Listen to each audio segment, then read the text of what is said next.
Okay, so some news today. So according to Keith Pompey, who if you guys did not know is a very, very reliable Sixers source and reporter, he's claiming that the Houston Rockets are very likely to reunite with James Harden this offseason. Now, this potentially concerns me for multiple reasons, and there's some reasons why it should concern you.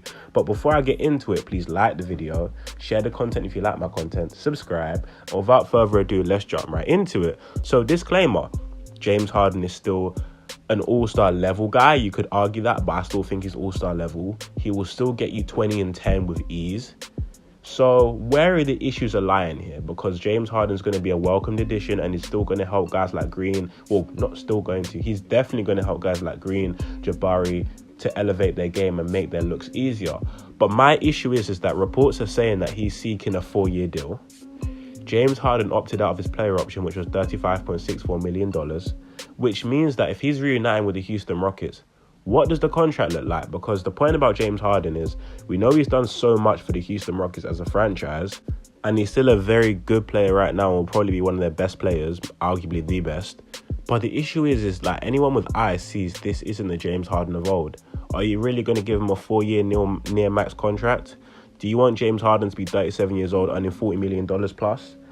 I'm not too sure I'm comfortable with that. Now, that might not be the deal, but if he's opting out and that's what he wants for him to leave Philly, I think the Houston Rockets are going to give him that. Now, another thing which is interesting is that Jake Fisher, who I believe is the reporter for The Athletic or something, reported that James Harden wants more freedom on offense to be himself and wasn't too happy with his role in Philly. Now, if we think about James Harden's last playoffs against the Boston Celtics and Brooklyn Nets, the Brooklyn Nets series, if I remind you guys, Harden had it going from 3, but he couldn't make a damn layup. I forgot the numbers, but he was atrocious at the rim. I think he shot the worst in how many years on a certain amount of attempts at the rim. It was like a really bad record. I can't remember off by heart, but it was not good. Then in the second round, James Harden had a 45 bomb in TD Garden in game 1. He had 42 in game 4, I believe.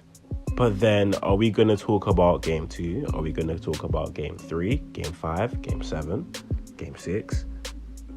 You know, he wasn't terrible, but it's a 7-game series. And in 4 of those games, he was terrible. I'm not too sure if that's someone you want to give max money because it shows his inconsistency. Like, he can still be that level of Harden, but is his body and conditioning at that level? No. I feel like it's not the smartest investment or whatever if you're paying someone who notoriously doesn't take the best care of his body that much money over a long period of time, because he is on the decline. Whether you like it or not, he still has great ability, but he's on the decline. Why would you want to give someone that kind of money who's approaching 34, 35, 36? Is it the smartest investment? No. This is not a Russell Westbrook slander video at all, but you don't want to be in a situation where you have that Russell Westbrook contract on your team. I know it's different with James Harden. I don't think he'll ever get to that level because he can still be a great floor spacer. But at the same time, it's a risky investment, and I don't know if that's the smartest thing to do. Now, if it's what you have to do, because realistically, like I said, Rafael Stone said he wants to compete. Sometimes you have to overpay to get guys. And James Harden knows Houston. He knows the system, even though it's slightly different because Ime Udoka's here. But he knows Houston in and out as a franchise. So maybe something you had to do, but it'll be interesting to see the type of contract he gets. Now, if the contract is around 4 years, 160 million, which is 40 million a year annually, I'd expect there to be a lot of guarantees in the contract, because giving James Harden a fully guaranteed deal or near fully guaranteed deal just isn't logical. Maybe if the first 2 years are fully guaranteed, then the next 2 years are, you know, partially guaranteed, maybe 25 million's guaranteed, and the rest is based on games played, certain milestones, maybe an all-star appearance, or maybe a certain amount of assists. I don't know.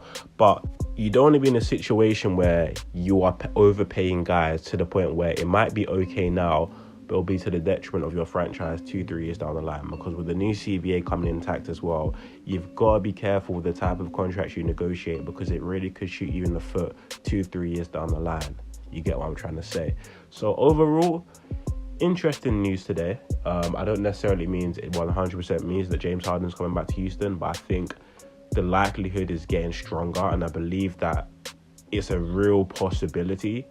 But the Rockets need to think logically now. I know James Harden's going to fill up seats in the Toyota Center. I know he's going to make guys a lot better.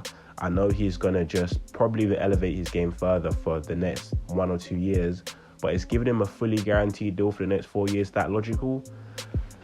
Hey, I'm not too sold on it. But yeah, let me know in the comment section down below what you guys want to hear. I'm a bit 50-50 on Harden going back to Houston. I don't know how I feel about that. Like, from a Rockets point of view, you know, it might be cool, but at the same time, might go bad, you know, because you can't just think of the first 2 years. You got to think of long term too. But that's just my opinions. Let me know yours in the comment section down below. I'll be interested to see if you share the same views as me, or if your views differ. Or if your views differ. But that's all I already got for this video today, guys. Stay blessed, and I'm out. Peace.